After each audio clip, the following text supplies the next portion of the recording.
நீ கீழே இருந்து ஏணியை கெட்டியாக பிடித்துக்கொள் என்றான் மகன்.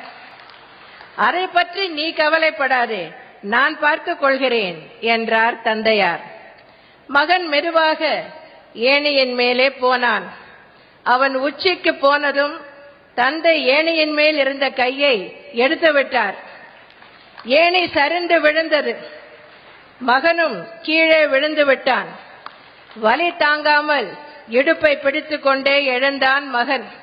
என்னப்பா, இப்படி ஏணியிலிருந்து கையை எடுத்து விட்டாயே, உன்னால் தான் எனக்கு இடுப்பில் இப்போது அடிபட்டிருக்கிறது என்று கூச்சலிட்டான். தந்தை சிரித்துக் கொண்டே, எல்லாவற்றையும் நீ இப்போதே தெரிந்து கொண்டால் என்னை யார் மதிப்பார்கள் என்று கேட்டார்.